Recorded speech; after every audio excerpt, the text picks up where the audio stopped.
Good morning, everyone. Today we are going to be looking at some aspects of human geography. The first aspect is land use. Land use is a term used to describe the function of the land. Land use can vary from place to place. In rural areas, land can be used for forestry and farming. In urban areas, land can be used for industry or housing. Land can also be used for the following: agriculture, forestry, housing, conservation, and reservoirs.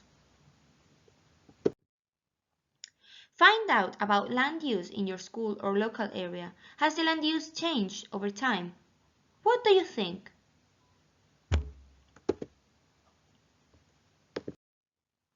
The next aspect is trading.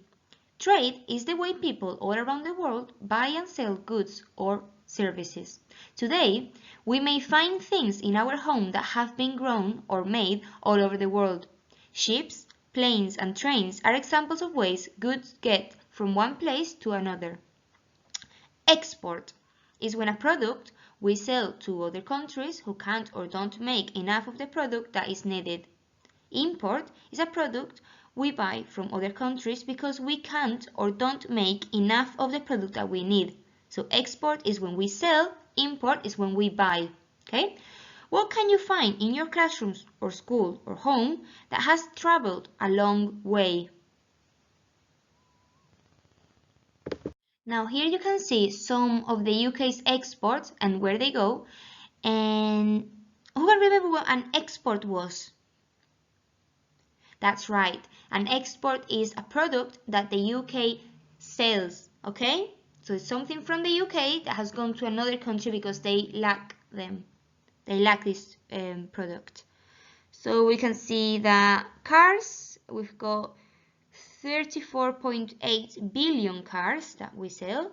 We have mineral fuels and products of distillation, that's 33.4 billion, and nuclear reactors and parts is 34.8 billion as well.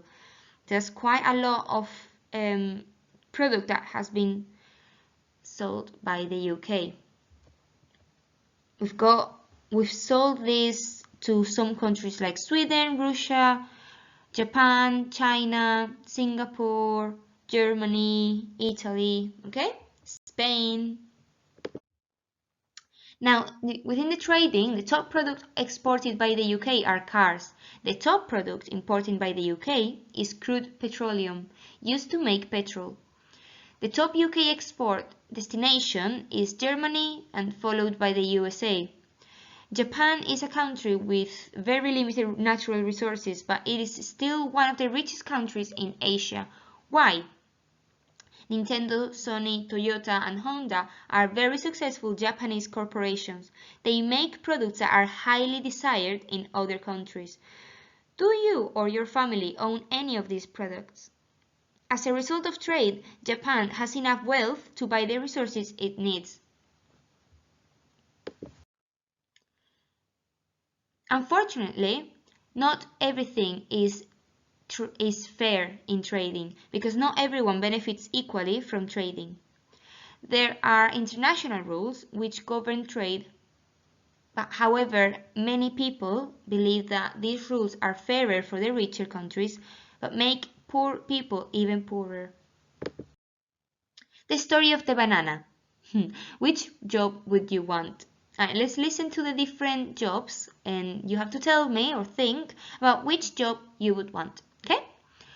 Banana worker, hard labor for 12 to 14 hours a day in very hot conditions. You might have to apply fertilizers and pesticides, some of which may be damaging for your health. Select the bananas, cut them, carry heavy loads them, wash them, and you're paid very little. Then there's the job of plantation owner. You own the land where the bananas grow. You have to pay for expensive pesticides and tools. Shoppers want perfect bananas, so if any of your bananas have marks or aren't the usual shape, they have to be thrown away, which loses your money. Finally, if the harvest is bad, you lose money too. Let's move on and see what other jobs we can have. Shipper. You export the bananas, but you have to pay for the shipping fuel and maintenance, which is very expensive. You might be at sea for up to 5 weeks on your way to deliver some bananas, and if you lose the cargo or it is damaged, it is likely that you might have to pay for it. You have to pay for your ship to be imported at both ends. Then we have the importer. You pick the bananas up from European ports and take them to ripening centers. You have to promise to buy a certain number of bananas every week and get a certain number of bananas to the shop every week. You have to pay an importing fee to bring bananas into Europe. After ripening the bananas, they need to be packaged, so you also pay for this, and then delivered on time to the shops or supermarkets. Finally, you have the shop or supermarket owner. You have to pay for the people who work in your store, and you also have to pay for lighting, staff, uniforms, and advertising. You may be in competition with other shops and supermarkets, so you need to be careful that you don't lose your customers. If the bananas are handled badly on the way here, then the customers won't buy them. So out of all the jobs, which one would you want? In a piece of paper, I want you to write down the position or the job's title, and I want you to explain in your own words why would you choose that to be your job. Okay? You can also make a draw if it helps.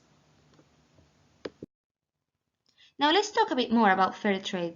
Fair trade is there to help the producer receive a guaranteed fair price for whatever he or she is selling, meaning their quality of life should improve.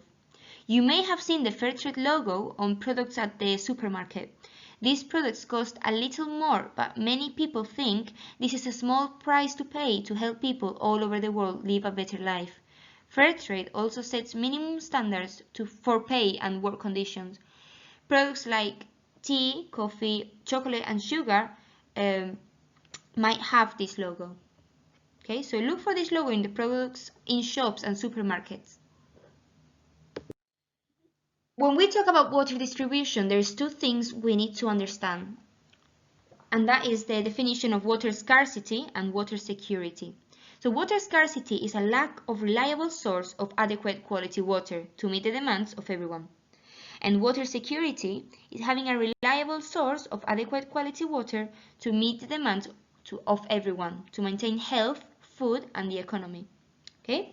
So if you look at the key of this map, you will see that some places are little or no water scarcity, physical water scarcity, approaching physical water scarcity, economic water scarcity, or not estimated. Okay? In terms of energy distribution, fossil fuel energy sources like are uranium, coal, natural gas, or oil can be found in some of these places. So the uranium can be found in Asia and Europe, which have the greatest reserves. Oil is mostly found in the Middle East. Natural gas is found in the Middle East and Europe. And coal is found in North America, Australia, Asia, and Europe.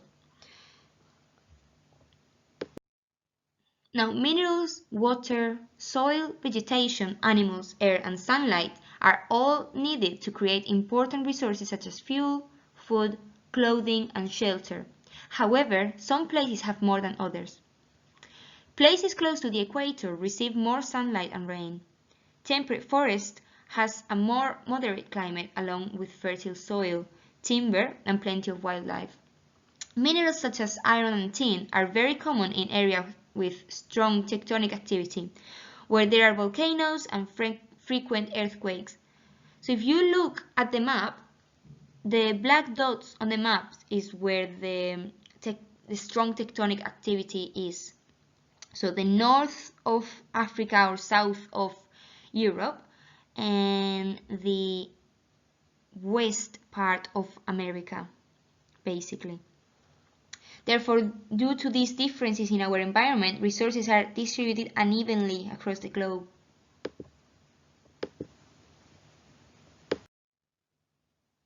Thank you, everyone. I hope you understood everything. If you didn't, please do let us know so that we can explain it to you. And remember that our main activity will be to choose a job from the banana industry.